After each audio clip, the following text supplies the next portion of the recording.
मेरा नाम है मोहित और आपका स्वागत है हमारे यूट्यूब चैनल हिस्ट्री चैंपियन में। तो जैसा कि आप जानते हो, आपका जो पेपर होने वाला है फाइनेंशियल अकाउंटिंग, उससे संबंधित जितने महत्वपूर्ण प्रश्न होने वाले हैं सारे के सारे मैं आपको करवाने वाला हूं। उसका जो अगला महत्वपूर्ण प्रश्न है, किस्त पर क्रय मूल्य हायर परचेज सिस्टम क्या होता है, इसकी मुख्य विशेषताएं क्या होती हैं तथा इसे किस्त इंस्टॉलमेंट पेमेंट सिस्टम से भिन्न कीजिए। मतलब हायर परचेज सिस्टम, पहले तो किस्त क्रय प्रणाली क्या होती है, उसकी मुख्य विशेषताएं क्या होती हैं और किस्त को भुगतान किस प्रकार से किया जाता है, इन सब चीज़ों को विस्तार से बताना आपको काफ़ी ज़्यादा महत्वपूर्ण प्रश्न है।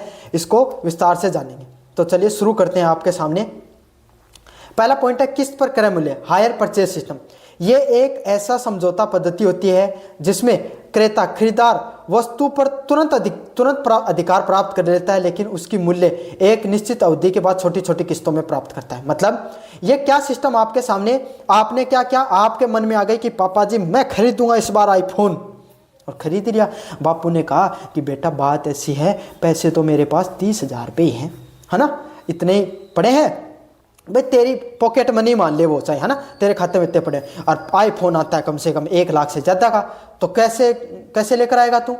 तब आपने बताया कि पिताजी 30,000 रुपये एक बार में दे देंगे, फिर आपके सामने 5,000 रुपये किस्त करा देंगे, 1-1.5 साल में उतर जाएंगे। तो इसको क्या कहा जाता है, किस्त के नाम से जाना जाता है। समझ में आ गया। एक समझौता पद्धति होती है जिसमें क्या होता है, विक्रेता कोई भी वस्तु को तुरंत प्राप्त कर लेता है। आईफोन की दुकान पर गए, एप्पल की दुकान पर गए, वहां पर आपके सामने फोन खरीद लिया, फोन तो आपका हो गया, अब पैसे को धीरे धीरे आप चुका रहे हो। इसी को किस नाम से जाना जाता है, हायर परचेज सिस्टम के नाम से जाना जाता है।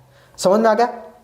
इसमें वस्तु का मालिकाना हक, ओनरशिप तब तक विक्रेता के पास रहता है जब तक अंतिम किस्त का भुगतान नहीं हो जाता। लेकिन इसमें एक महत्वपूर्ण पॉइंट है, जो बेचने वाला व्यक्ति है ना, उसका भी उस पर अधिकार रहता है। कब तक रहता है, जब तक आप उसकी अंतिम किस्त बेच नहीं सकते हो। और आपने पैसा अगर नहीं जमा किया तो तुरंत आपको फोन को लॉक कर देते हैं, वो कर देते हैं ना आपके सामने, या फिर आपके फोन को वो वापस भी ले सकते हैं। तो यही आपके सामने आपका मालिकाना हक तब तक रहता है जब आप उसकी अंतिम किस्त को भुगतान नहीं कर दोगे। मुझे उम्मीद है आपको ये चीज़ें समझ में आ गई होंगी। इसके साथ मैं आपको एक और महत्वपूर्ण पॉइंट बताऊं, अगर आप ये पीडीएफ फ्री में पढ़ना चाहते हो, हम आपको फ्री में पीडीएफ प्रोवाइड कराएंगे। बस आपको चैनल को सब्सक्राइब करना होगा। जैसे चैनल को सब्सक्राइब करोगे, डिस्क्रिप्शन में मैंने लिंक दे रखा है मेरे टेलीग्राम चैनल का, वहाँ से जाकर टेलीग्राम चैनल को ज्वाइन करोगे, फाइल वाले सेक्शन में जाकर फाइनेंशियल शब्द को छोटे शब्दों में, फाइनेंशियल जो वर्ड होता है उसको सर्च कर लेना, BCom first semester financial accounting की पीडीएफ मिल जाएगी, जाकर पढ़ लेना। समझ में आ गया। चलिए शुरू करते हैं पहले पॉइंट की तरफ। किस्त पर क्रय प्रणाली की मुख्य विशेषताएं क्या होती है। तो किस्त पर आपके सामने क्रय प्रणाली की मुख्य विशेषताएं क्या होती हैं।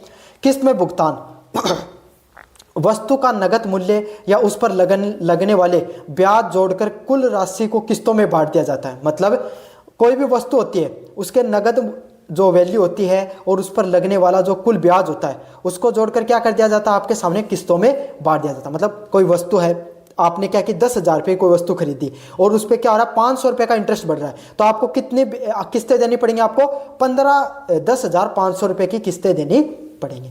समझ में आ गया। तो इसको क्या जाना जाता है, किस्तों के भुगतान के नाम से जाना जाता है। अगले वाला पॉइंट है कब्जा नवाम स्वामित्व। विक्रेता को वस्तु पर कब्जा तुरंत मिल जाता है, लेकिन स्वामित्व, ओनरशिप किसकी रहती है, जब तक आपके सामने जो विक्रेता रहता है ना, उसी के पास स्वामित्व रहता है। मतलब चीज आप बरत जरूर सकते हो, लेकिन वो है आपकी नहीं। जब तक आप अंतिम किस्त दोगे, जब तक आपकी वो नहीं होती। वो होती किस दिन है, जिस दिन आप अंतिम किस्त दे देते हो। इतने दिन तो जो सेलर होता है ना, उसी की वो चीज होती है आपके सामने। समझ में आ गया आपको अच्छे से। अगले वाला पॉइंट है माल की वापसी का अधिकार होना। यदि विक्रेता किसी भी किस्त का भुगतान करते समय चूक करता है तो विक्रेता को वस्तु वापस लेने का कानूनी अधिकार होता है। भाई ये चीज बाकायदा उसमें लिखी होती है कि अगर आप किस्त नहीं दे पा रहे हो तो वो जो व्यक्ति है वो आपसे क्या कर लेगा, आपकी वो जो वस्तु है वो आपसे वापस ले लेगा और आपको पैसे भी नहीं लौटाए जाते हैं। समझ में आ गया आपके सामने। तो यही है, अगर आप कोई भी वस्तु होती है, अगर उसको किस्त नहीं लौटा पा रहे हो तो भाई समझ जाओ, किस्त लौटाओ, सामने वाला ले जाएगा वरना आपके सामने। ऐसा ही तो किया जाता है। जो फाइनेंस का काम करते हैं, किस्तों को किराया मानना। अंतिम भुगतान से पहले चुकाई गई सभी किस्तों को वस्तु का किराया मान लिया जाता है। मतलब आपको वस्तु लौटाई नहीं जाती है, वो उस वस्तु का किराया मान लिया जाएगा। क्या माना जाएगा, क्या आपने कोई व्यक्ति को जैसे किराए पर देते हो ना, जैसे आपने क्या किया, आपने एक गाड़ी खरीद, आप गाड़ी ले, आजकल रेंटल का सिस्टम चल रहा है ना, जिसमें गाड़ी ले लेते हो आप 2,000 रुपये 1 घंटे के 500 रुपये के हिसाब से, समझ में आ गया। तो इसी हिसाब से उसको भी किराया मान लिया जाता है। जो आप जितना किस्त आपने चुकाई होती है ना, चाहे आपकी एक ही किस्त बाकी हो, उसको किराया मान लिया जाएगा और उसको लौटाई नहीं जाएंगी। तो आपको अंतिम भुगतान करना बहुत ज़्यादा ज़रूरी होता है। मरम्मत की जिम्मेदारी, अंतिम किस्त तक वस्तु की मरम्मत व रख रखाव की जिम्मेदारी भी विक्रेता की होती है आपके सामने। भाई अगर बीच में अगर कोई टूट फूट आ गई, अगर आईफोन खरीदा था सही नहीं आया है ना, उसमें अगर उसमें कोई गलती है, उसमें वो ख़राब है, तो वही ये चीज़ विक्रेता संभालेगा, वो उसको चेंज करके देगा। समझ में आ गया। तो मरम्मत की जिम्मेदारी विक्रेता की होती है। इसका अर्थ ये नहीं कि पत्थर पे रखकर फोड़ के दे दिया उसको। समझ में आ गया। अगले वाला पॉइंट है किस्त क्रय प्रणाली व किस्त भुगतान प्रणाली में अंतर। हायर प्राइस में और इंस्टॉलमेंट सिस्टम में क्या अंतर होता है आपके सामने, इनको भी देखेंगे। पहला पॉइंट है स्वामित्व। अंतिम किस्त के भुगतान के बाद मिलता है आपके सामने। हायर प्राइस कब मिलता है आपके सामने, जब आप अंतिम किस्त दे देते हो ना, उसके बाद में आपको वो चीज़ मिलती है। अनुबंध पे हस्ताक्षर करने के बाद में तुरंत मिल जाती है। इंस्टॉलमेंट सिस्टम में क्या होता है आपके सामने, आपने जैसे आपने वो कोई चीज़ खरीदी तो तुरंत आपको मिल जाएगी, बस आपको कॉन्ट्रैक्ट साइन करना होता है उसके अंदर। माल की वापसी, किस्त न चुकाने पर विक्रेता वापस माल ले सकता है। मतलब जो हायर सिस्टम होता है ना, हायर सिस्टम क्या होता है, मैंने बताया था ना, आपने वो रेंटल वाली गाड़ी ली थी है ना, तो वही सिस्टम। अगर किस्त नहीं चुका रहे हो आप तो क्या करोगे, विक्रेता आपसे तुरंत सामान वापस ले लेता है। इसमें क्या है, विक्रेता माल वापस नहीं ले सकता है, केवल बकाया राशि के लिए मुकदमा कर सकता है। इंस्टॉलमेंट सिस्टम में यह है कि वो माल वापस नहीं लेगा और उसमें बकाया राशि के लिए वो मुकदमा कर देगा। समझ में आ गया। अगला पॉइंट है माल का हस्ताक्षर करना। विक्रेता भुगतान पूरा करने से पहले माल नहीं बेच सकता। जो क्रेता होता है वो भुगतान करने से पहले जो माल खरीदा उसने, वो उसको नहीं बेच सकता है। आपने सोचा जो मैंने आईफोन खरीदा था वो दूसरे को बेच दोगे, नहीं बेच पाओगे। विक्रेता माल का मालिक होता है, अंततः उसे बेच भी सकता है। इंस्टॉलमेंट में आप चीज़ों को बेच सकते हो, वो इंस्टॉलमेंट दूसरे वाले पर चले जाएंगे, फिर वो इंस्टॉलमेंट वो दूसरा व्यक्ति चुकाता रहता है। समझ में ऐसे किया जाता है ना, फोन में ऐसे ही तो किया जाता है भाई। अधिकतर लोग क्या करते हैं, इंस्टॉलमेंट पे फ़ोन ले लेते हैं, दूसरे वाले को बेच देते हैं, जितने दिन यूज़ करना होता है इतने दिन, बाकी इंस्टॉलमेंट वो बढ़ता रहता है। अंतिम जोखिम, अंतिम किस्त तक जोखिम रहता है। तो हायर सिस्टम रहता है ना, इसमें क्या रहता है, जब तक आप अंतिम किस्त नहीं दे देते हो तब तक आपकी कभी भी आपकी चीज़ें वो आपकी नहीं होती है, कभी भी आपसे ली जाती है। समझ में आ गया। स्वामित्व मिलते ही सारा अंतिम जोखिम किसका होता है, जो क्रेता जिसने खरीदा ना, उसके हाथों में सारा जोखिम आ जाता है। टूट फूट हो गई और कुछ हो गई तो वो सारी सिस्टम कौन संभालेगा, इंस्टॉलमेंट वाला व्यक्ति है। इसमें है आपके सामने अंतर का आधार, विक्रेता में रहता है, इसका तो छोड़े तो अलग तरीके से आ गया। अगला है अनुबंध की प्रकृति। यह माल की बिक्री न होने पर किराया क्रय का समझौता करता है। मतलब अगर माल पूर्ण तरीके से नहीं बिका है तो इसको किराया क्रय के रूप में मान लिया जाता है, मतलब किराए के रूप में मान लिया जाता है, और यहाँ पर निश्चित बिक्री तक आपकी ही वो चीज़ होती है। तो ऊपर जो अपन ने चीज़ पढ़ी थी ना भाई आपके सामने, यह पढ़ी थी आपने किस्त क्रय प्रणाली की जो मुख्य विशेषताएं होती हैं उसके बारे में पढ़ा था, जिसमें आपके सामने हायर सिस्टम के बारे में अपन ने पढ़ा था। इंस्टॉलमेंट वाला अलग होता है, हायर सिस्टम वाली चीज़ों के बारे में अपन ने पढ़ा था। समझ में आ गया आपके सामने। हायर परचेज सिस्टम होता ना, उसके बारे में अपन ने विस्तार से जाना था। तो कैसा लगा वीडियो जोर से बताना, अपने दोस्तों को जोर से शेयर कर देना। धन्यवाद। बच्चों, मेरा नाम है मोहित और आपका स्वागत है हमारे यूट्यूब चैनल हिस्ट्री चैंपियन में। तो जैसा कि आप जानते हो, आपका जो पेपर होने वाला है फाइनेंशियल अकाउंटिंग का, उससे संबंधित जितने महत्वपूर्ण प्रश्न है सारे सारे मैं आपको करवाने वाला हूँ। उसका जो अगला महत्वपूर्ण प्रश्न है, विभागीय व्यापार एवं लाभ हानि खाते तैयार करते समय अप्रत्यक्ष व्ययों के विभाजन की आवश्यकता क्यों होती है, इस विभाजन के आधार को समझाइए। मतलब विभागीय जो व्यापार का लाभ हानि का जो खाता होता है, उसका जब अपन तैयार करते हैं ना, तो अप्रत्यक्ष जो व्यय होते हैं, खर्च होते हैं, उसके विभाजन की आपकी आवश्यकता क्यों होती है। मतलब काफ़ी बार क्या हो गया भाई, आपके सामने आप बिजनेस कर रहे हो, बिजनेस करते करते आपके सामने क्या हो जाता है, छोटे मोटे खर्चे हो जाते हैं। जैसे मजदूर होते हैं भाई आपके सामने, वर्किंग करते हैं, वो उन्होंने क्या कर ली, तंबाकू मंगा ली है ना, चाय पी ली, इस प्रकार के छोटे मोटे खर्चे अपन क्या कि लिखते नहीं है। तो इनका भी आपके सामने विभाजन करना क्यों जरूरी है और उनके विभाजन के बारे में आपको बताना है। काफ़ी ज़्यादा महत्वपूर्ण प्रश्न है, इसको विस्तार से पढ़ेंगे। लेकिन इससे पहले अगर आप ये पूरी पीडीएफ को रिवीजन के लिए पढ़ना चाहते हो तो फ्री में मिलेगी आपको। कहाँ पर, हमारे टेलीग्राम चैनल पर। और टेलीग्राम चैनल का लिंक कहाँ पर मिलेगा, डिस्क्रिप्शन में। डिस्क्रिप्शन में आपको हमारे टेलीग्राम चैनल है, उसका लिंक है, वो देखने को मिल जाएगा। जरूर से जाकर सारे के सारे विद्यार्थी मेरे टेलीग्राम चैनल को जरूर से ज्वाइन कर लो। वहाँ पर जाकर फाइल वाले सेक्शन में जाकर फाइनेंशियल सर्च कर लेना। पेपर का जो पहला नाम है ना, उसको छोटे अक्षरों में सर्च कर लेना, BCom first semester financial accounting के नाम से पीडीएफ देखने को मिल जाएगी। साथ के साथ फाइनेंशियल अकाउंटिंग का पूरा रिवीजन करना चाहते हो तो डिस्क्रिप्शन में प्लेलिस्ट का लिंक दे रहा हूँ। किसका? प्लेलिस्ट का लिंक दे रहा हूँ। प्लेलिस्ट के लिंक में प्लेलिस्ट में आपके सामने सारे के सारे इंपॉर्टेंट कॉन्सेप्ट वो रिवीजन हो जाएंगे, सारे के सारे सिलेबस आपका रिवीजन हो जाएगा। साथ के साथ व्यू प्रोडक्ट वाले ऑप्शन पे क्लिक करके आप जो भी प्रोडक्ट खरीदना चाहते हो फ्लिपकार्ट में मंत्रा से, सारे का सारा आपको जो डिस्काउंट देखने को मिल जाएगा। काफ़ी ज़्यादा डिस्काउंट देखने को मिलता है। जो प्रोडक्ट मैं टैग कर रहा हूँ इसके अलावा और भी खरीद सकते हो। मेरे लिंक से खरीदोगे सबसे ज़्यादा डिस्काउंट आपको देखने को मिलेगा।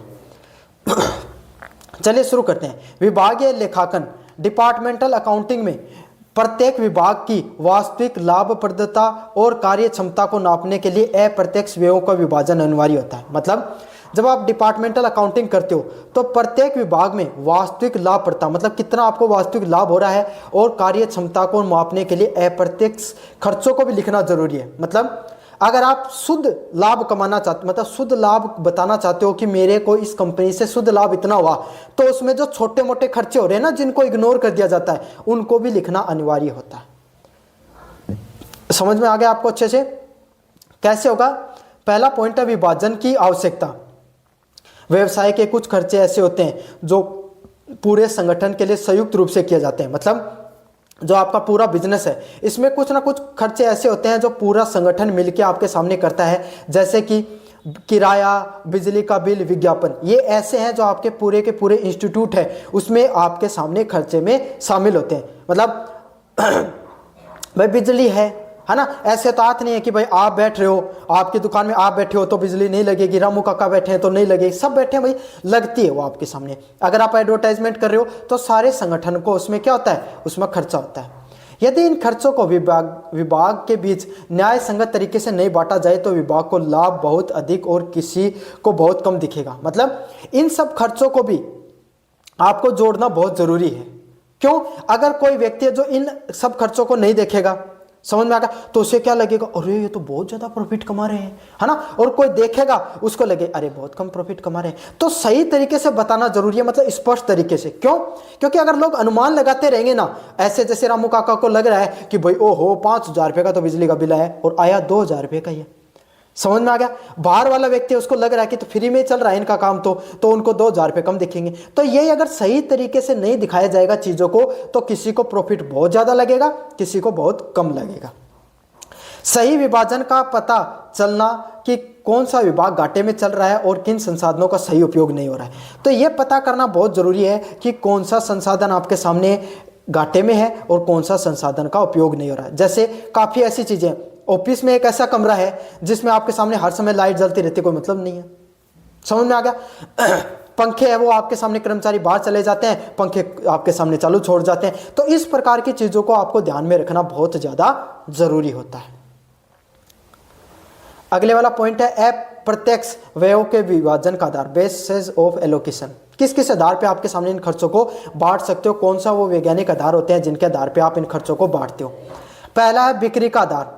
वे खर्चे जो सीधे तौर पर बिक्री से जुड़े होते हैं, जैसे विज्ञापन, विक्रय, एजेंटों का कमीशन, डूबता ऋण और पैकिंग के खर्चे। मतलब अलग अलग प्रकार के जो खर्चे के टाइप रहते हैं, जैसे कितना पैसा विज्ञापन पे खर्च हुआ, कितना विक्रय एजेंट, मतलब आपके जो सेल्स करने वाले लोग हैं उनके एजेंट है उनका कमीशन कितना है, डेबिट कितना आपके सामने, ऋण कितना है और पैकेजिंग पर कितना खर्च हो रहा है। इन सब चीज़ों से संबंधित आपके सामने जो होते हैं जो खर्चे होते हैं उन सबको इसमें बताना बहुत ज़्यादा ज़रूरी होता है। बिक्री के आधार पे मतलब सेल्स पर कितना ज़्यादा जो खर्चा हो रहा है, विज्ञापन करोगे तो ज़्यादा सेल्स निकालेंगे, ज़्यादा कमीशन दोगे तो ज़्यादा सेल्स निकलेगा, ज़्यादा आपके सामने भाई ऋण आप कब लेता है इंसान, ज़्यादा सेल निकालने के लिए, और पैकेजिंग वगैरह पे जो खर्चा होता है। तो सेल को बढ़ाने के लिए, बिक्री को बढ़ाने के लिए आपको इन प्रकार के खर्चे करने पड़ते हैं।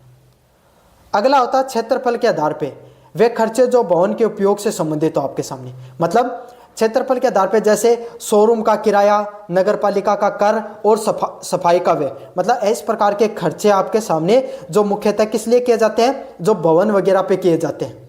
समझ में आ गया आपके सामने? जैसे आपने दुकान ले रखी है तो पहले आपके सामने आपकी एक पहले वाली दुकान थी, पुरानी दुकान, उसका 5,000 किराया था, आपने एक और दुकान खरीदी उसका 10,000 किराया है।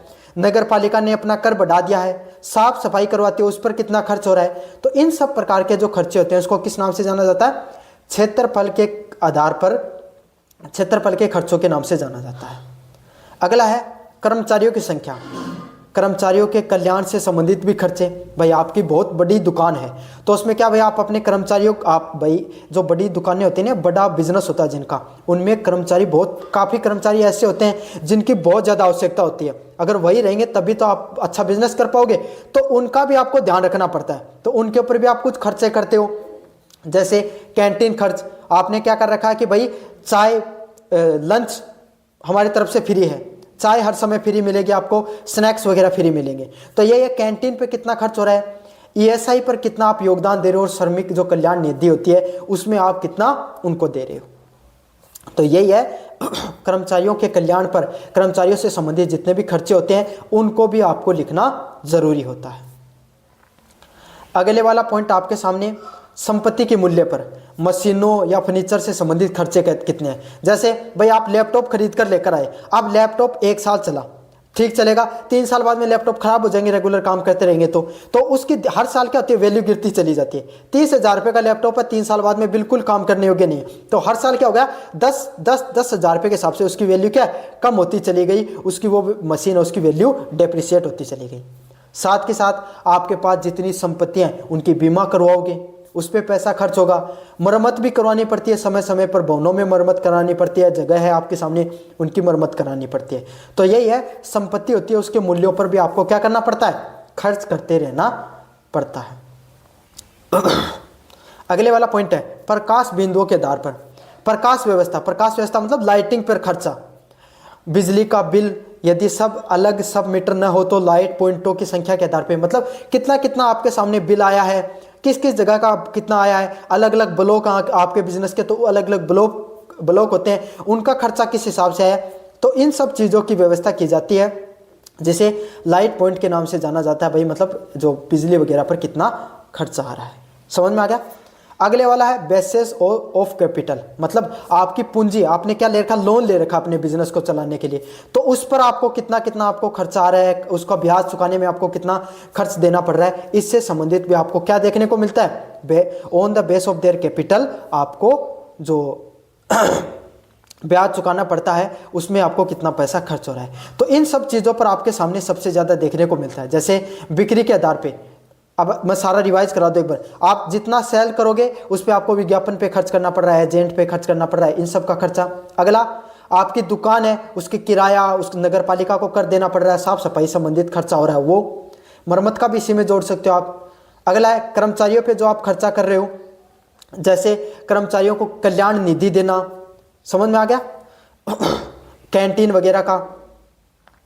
अगला है संपत्ति के मूल्यों पर, आपके सामने कितनी आपके पास संपत्ति है जिसमें मशीन फर्नीचर उनकी हर साल वैल्यू गिरती चली जाती है, उस पर आपके सामने कितना खर्चा हो रहा है, लाइट पे कितना खर्चा हो रहा है। तो इन सब चीज़ों पर आपके सामने जितने भी खर्चे होते हैं इन सबको भी आपको अपनी बैलेंस शीट में लिखना जरूरी होता है।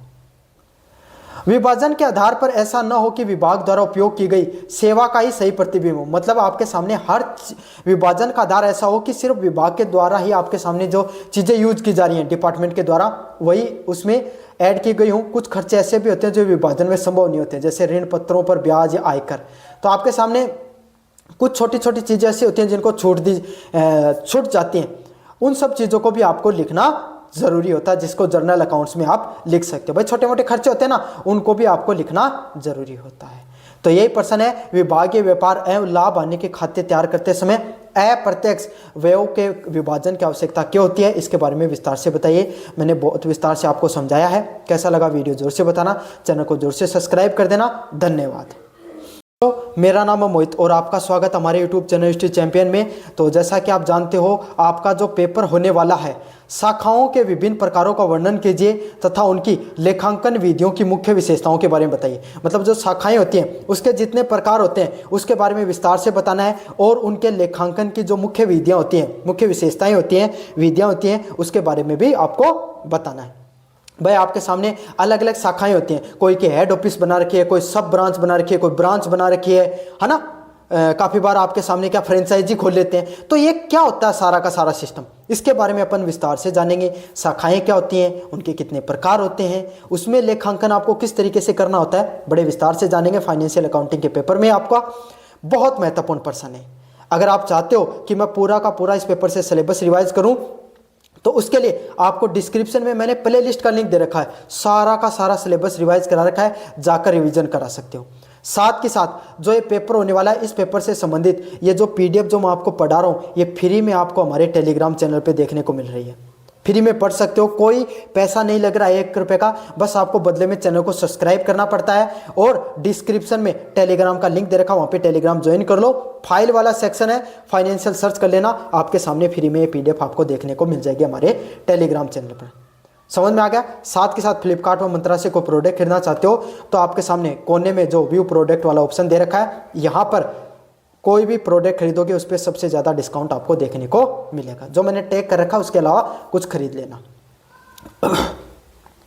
व्यवसाय के विस्तार के उद्देश्य में जब कोई मुख्य कार्यालय हेड ऑफिस अलग अलग प्रकार की भौगोलिक क्षेत्रों में अपनी इकाई खोलता है तो उसे शाखा ब्रांच कहा जाता है। मतलब जब आप क्या करते हो, अपने व्यवसाय को जब विस्तारित करते हो तब मुख्य जो हेड ऑफिस होती है उसके अलावा आप अलग अलग जगह अपनी इकाइयों खोलते हो, उसको क्या कहा जाता है, ब्रांच कहा जाता है। जैसे पहले आपने अपनी दुकान खोली जयपुर के अंदर, समझे, जयपुर में जोटवाड़ा में खोली और आपकी दुकान बहुत अच्छी चल गई।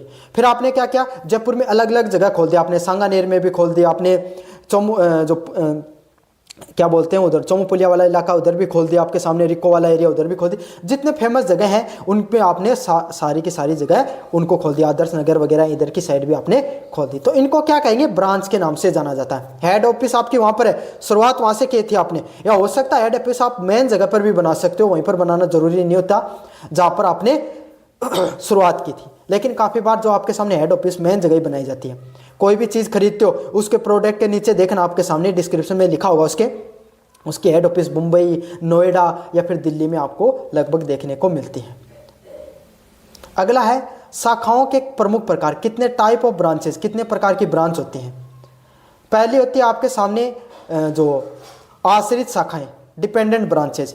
ये शाखाएं पूर्णतः मुख्य कार्यालय पर निर्भर होती हैं, वे स्वयं अपनी लेखा पुस्तकें नहीं बनाती हैं। इनका सारा हिसाब किताब मुख्य हेडक्वार्टर से ही चलता है। ये केवल नगद या मुख्य कार्यालय द्वारा भेजे गए माल की बिक्री करते हैं। मतलब इस प्रकार की आपने क्या कर रखा है, आपको पूर्ण तरीके से आपने, आपकी एक मुख्य दुकान थी, आपने जगह जगह पर उसके सप्लाई हाउसेज खोल दिए। अब वहाँ पर आप अपनी क्या करते हो, सीधा अपना माल बेच देते हो वहाँ पर, और वहाँ पर क्या होता है, आपके सामने कितना पैसा आया कितना गया, बस इसी चीज़ का हिसाब किताब रखा गया, बाकी किसी चीज़ का हिसाब किताब नहीं रखा जाता है। मेन ऑफिस में ही सारी चीज़ों का आपके सामने क्या रखा जाता है, हिसाब रखा जाता है अकाउंटिंग का। उसको क्या कहा जाता है, डिपेंडेंट ब्रांच के नाम से जाना जाता है। ये डिपेंडेंट ब्रांचेज किस पर डिपेंड रहती हैं, हेडक्वार्टर की ब्रांच पर ज़्यादातर डिपेंड रहती हैं।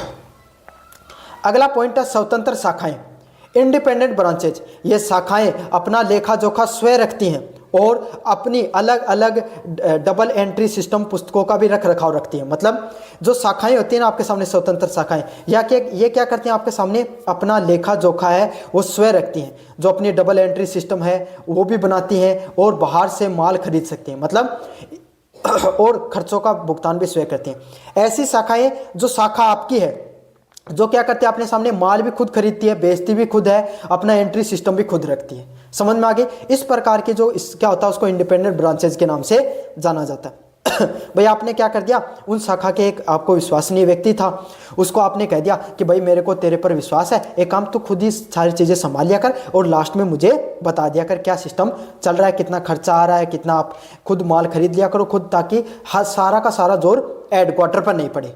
समझ में आ गया। तो इस प्रकार के जो आपके सामने शाखाएं होती है उसको किस नाम से जाना जाता है, स्वतंत्र शाखाओं के नाम से जाना जाता है। अगली शाखाएं होती हैं विदेशी शाखाएं। ये शाखाएं दूसरे देश में स्थित होती हैं। इनका लेखा जोखा उस देश की मुद्रा जैसे डॉलर या पाउंड में रखा जाता है।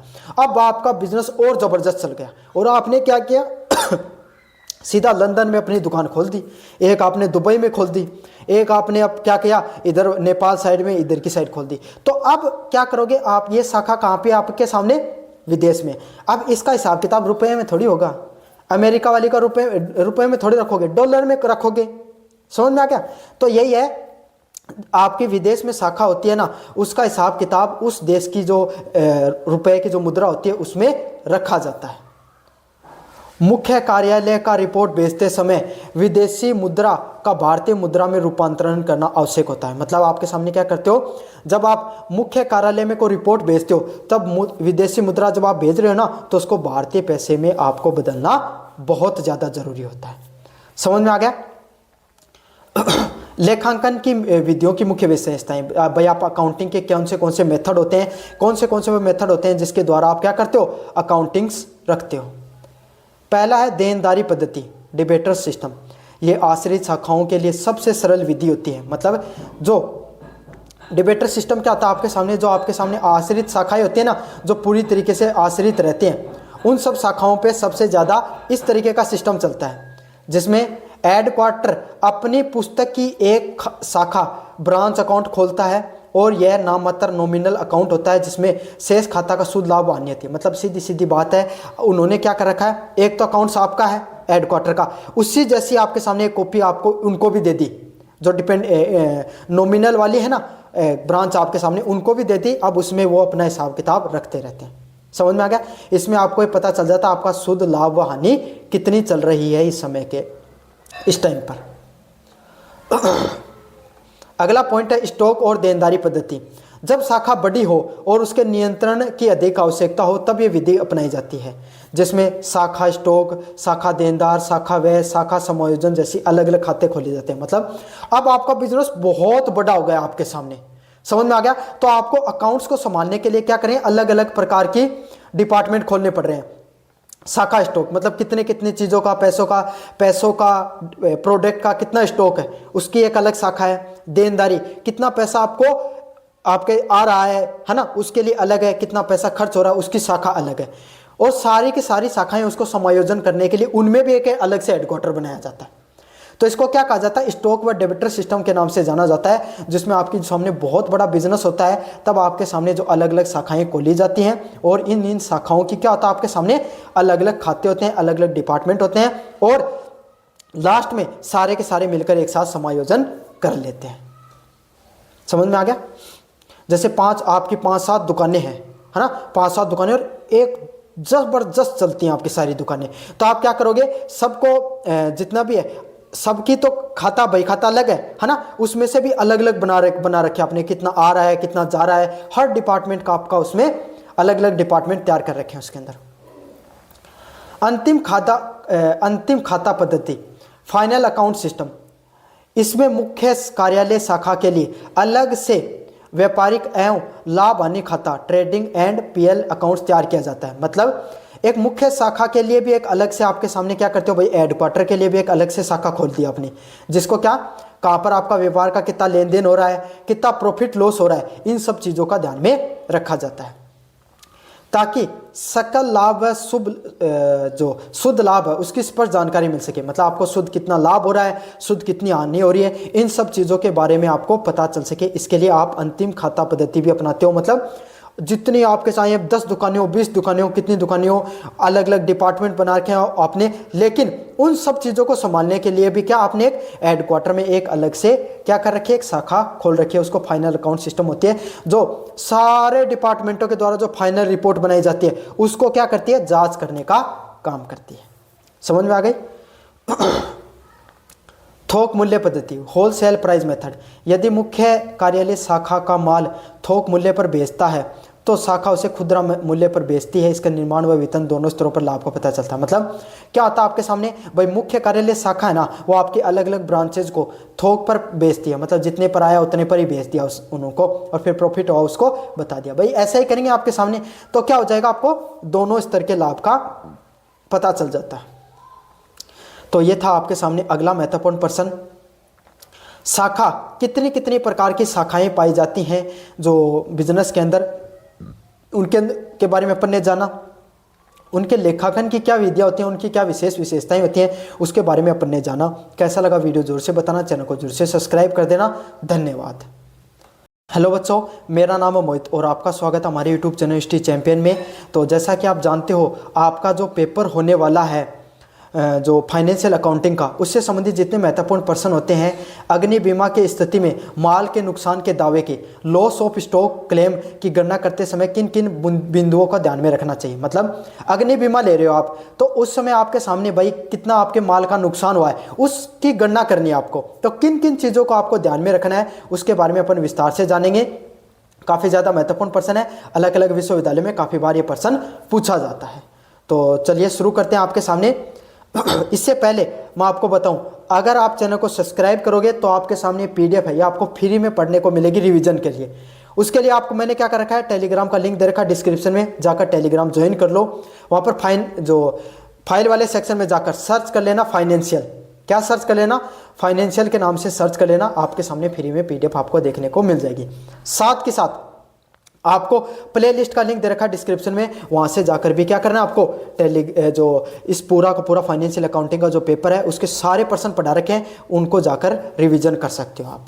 समझ में आ गया। और यहाँ पर जो कोने में व्यू प्रोडक्ट वाला ऑप्शन दिखाई दे रहा है, इस पर क्लिक करके अगर फ्लिपकार्ट या मंत्रा से आपके जो मन में वो प्रोडक्ट खरीदोगे, सबसे ज़्यादा डिस्काउंट आपको देखने को मिलेगा। तो चलिए शुरू करते हैं आपके सामने। अग्नि बीमा के अंतर्गत जब व्यवसाय के माल स्टॉक का नुकसान होता है तो बीमा कंपनी से क्षतिपूर्ति प्राप्ति करने के लिए दावे की राशि की गणना एक व्यवस्थित प्रक्रिया होती है। भाई आपकी एक दुकान थी, अब क्या हो गया, अचानक से उसमें शॉर्ट सर्किट हो गया और भाई उसमें क्या लग गई, आग लग गई। भाई ऐसा भगवान करे नहीं हो, मैं तो ऐसे मानता हूँ कि आपका एक छोटा सा गोदाम था, समझ में हो गया, उसमें क्या हो गया, उसमें आग लग गई आपकी, तो ज़्यादा बड़ी भाई दुकान में क्यों लगाई, गोदाम में लगा देंगे, और गोदाम में सामान बहुत कम पड़ा था ये मान लो, है ना, उसमें लग गई। तो अब आपको गणना करनी है, क्लेम तो भाई क्लेम के लिए अब आपको गणना करनी है, किन किन चीज़ों का ध्यान में रखना चाहिए उसके बारे में देखेंगे। आप बाबू बन के गए भाई एकदम क्लेम वाली कंपनी की तरफ से, मैं करूंगा अकाउंटिंग का ध्यान, क्या क्या कितना कितना आपको नुकसान हुआ है। तो आप जो बाबू बन के तो चले गए, लेकिन बाबू को पता भी तो होना चाहिए कि क्या क्या चीज़ें आपके सामने, कौन कौन सी पॉइंट हैं जिनके आधार पर आपके सामने क्या किया जाता है, जो नुकसान हुआ है उसकी गणना की जाती है। तो अब अपन इसी चीज के बारे में ध्यान देंगे। पहला है आग की तिथि तक का सकल लाभ, मतलब आग की किस तारीख को आग लगी तब तक आपके सामने ग्रॉस प्रॉफिट कितना हो रहा था कंपनी का।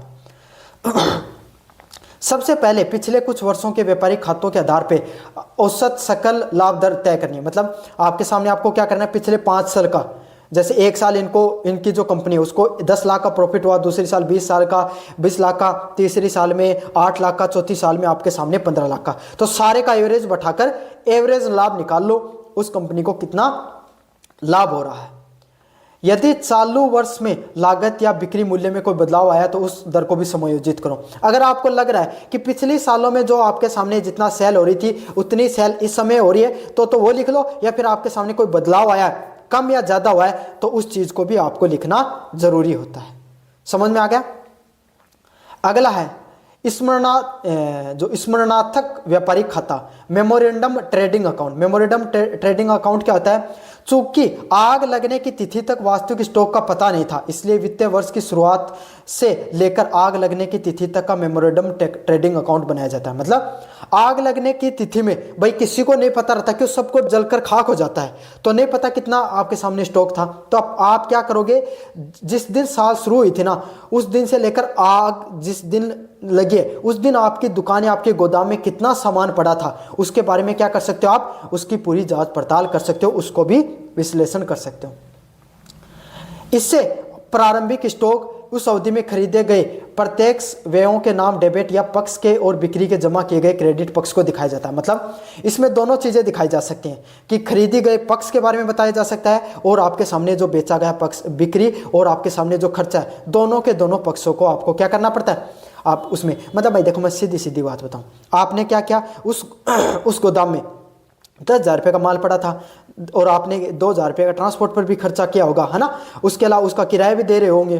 तो इन सब चीज़ों को जितना जितना आपके सामने जो कहाँ पर खर्चा हो रहा है उसके बारे में आपको लिखना होता है। सकल लाभ की गणना बिक्री पर निर्धारित दर से की जाती है। मतलब कितना लाभ हो रहा है उसको गणना बिक्री के आधार पे, मतलब कितनी आपके सामने जो बिक्री हो रही है उसके आधार पे आपको ये भी देख लेना है कि भाई पिछले कुछ महीनों में, साल की शुरुआत से लेकर जिस दिन आग लगी उस दिन कितनी बिक्री हो रही थी। उन सब चीज़ों को भी आपको क्या करना होता है, ध्यान में रखना होता है। उसी आधार पे लाभ भी निकाल लेना होता है। भाई पिछले महीनों में कितनी लाभ हो रहा था, आगे कितना लाभ हो सकता था, उसको भी आपको उसमें जोड़ना होता है। अगला क्या है, अंतर की तिथि, बैलेंसिंग फिगर। आग की तिथि पर स्टॉक का मूल्य दर्शाती है। मतलब अंतर की राशि क्या होती है, बैलेंसिंग फिगर क्या होती है, आग की तिथि पर स्टॉक की क्या मूल्य थे, मतलब जब आग लगी तो उस समय स्टॉक की पूरी वैल्यू क्या थी उसके बारे में आपको बताना होता है। मतलब जिसमें आग लग गई, आग तो लग गई, लेकिन उस समय आपके सामने जो स्टॉक है उसकी टोटल वैल्यू कितनी होती है, उसका मोटा मोटा आपको हिसाब उसके अंदर जरूर से लगा लेना है अंतिम समय में। अगले वाला पॉइंट है बचाए गए माल का मूल्य। भाई आपका सारा ही तो जल नहीं जाता है, 70-80% जलता है, 20-30% तो माल बच जाता है, तो उसके बारे में भी आप लिखोगे। आग लगने के बाद में जो माल सुरक्षित बच जाता है या आंशिक रूप से जलने के बाद उससे कुछ कीमत बचती है तो उसको स्लेवेज वैल्यू के नाम से जाना जाता है। मतलब क्या होता है, आग लग गई, कुछ माल आपके सामने बच गया, जैसे 10 लाख का माल पड़ा था तो उसमें 1 लाख का माल बच गया, 9 लाख का आपका माल है उसको नुकसान हो गया, तो उसको किस नाम से जाना जाता है, स्लेवेज वैल्यू के नाम से जाना जाता है। आग की तिथि वाले कुल स्टॉक में से उसको घटा दिया जाता है। मतलब उसको क्या कर दिया जाता है, भाई आपके सामने वो 9 लाख के आपके सामने लॉस को लिखेंगे, उसको क्यों ऐड करेंगे आपके सामने, समझ में आ गया। तो उसको टोटल जो आपका 10 लाख का उन्होंने आपके सामने अनुमान लगाया, 10 लाख का माल पड़ा होगा, 1 लाख का बच गया आपके सामने, है ना, तो उसमें कितना बताएंगे, भाई 9 लाख रुपए का इनको लॉस हुआ है। समझ में आ गया। आग बुझाने के वे, यदि आग बुझाने के दौरान कुछ अतिरिक्त खर्चे में तो उन्हें वास्तविक हानि की राशि में जोड़ दिया जाता है। अच्छा, अब आपने फायर वाली टीम को कॉल किया, अब फायर वाली टीम आ गई, उन्होंने आग बुझाने की कोशिश की, आग नहीं बुझी, है ना, वो भी बुझा रहे थे, आपके सामने बड़ी आग लग गई तो आपने प्राइवेट टैंकर मंगाए, है ना, आपने फायर फाइटरों को भी बुलाया, उसके दौरान ट्रांसपोर्ट के खर्चे हुए और आपके सामने अन्य खर्चे हो गए आपके सामने। तो इन सब खर्चों पर भी आपका जितना खर्चा बैठा है उन सभी खर्चों को क्या किया जाता है, उसमें जोड़ दिया जाता है। समझ में आ गया। तो आग बुझाने के दौरान भी जितने खर्चे होते हैं ना, अतिरिक्त खर्चे, उनको भी वास्तविक हानि की जो राशि होती है उसके दौरान जोड़ दिया जाता है। अगले वाला पॉइंट है औसत वाक्य। सबसे महत्वपूर्ण पॉइंट है, यदि बीमा पॉलिसी की राशि सम इंश्योर्ड आग की तिथि पर मौजूद कुल स्टॉक से मूल्य से कम है, यानी अल्प बीमा है, तो औसत वाक्य लागू होता है, इसके दावा अनुपातिक रूप से कम कर दिया जाता है। मतलब भैया आपने जैसे 10 लाख रुपए से ज़्यादा से अगर आपको क्या मिलता है, बीमा वगैरह मिलती है, तो उससे आपको समय अल्प बीमा के नाम से उसको जाना जाता है, उसमें औसत वाक्य लागू होता है और उसमें आपको अनुपात के हिसाब से चीज़ें मिलती हैं। समझ में आ गया। अब क्लेम किस तरीके से मिलता है आपको, क्लेम मिलता है आपके सामने insurance amount into stock of the date of fire. मतलब कितनी इंश्योरेंस की अमाउंट है उसमें से कितना आग के समय स्टॉक पड़ा था अपॉन में एक्चुअल लॉस, इसको डिवाइड करके आपको क्लेम मिल जाता है। समझ में आ गया। तो इन सब चीज़ों को आपको ध्यान में रखा जाता है ताकि बीमा को क्लेम करते समय इन सब चीज़ों को अगर आप ध्यान में रखोगे तभी आप क्या कर सकते हो, सही से लेखांकन कर सकते हो। जो आग लगती है उस समय माल को कितना नुकसान हुआ है, कितना प्रॉफिट हुआ है, उन सब चीज़ों को अगर आप जानना चाहते हो तो सही से आप दावा लाभ आने के बारे में इसी तरीके से जान सकते हो। समझ में आ गया आपको। कैसा लगा वीडियो जोर से बताना, चैनल को जोर से सब्सक्राइब कर देना। धन्यवाद।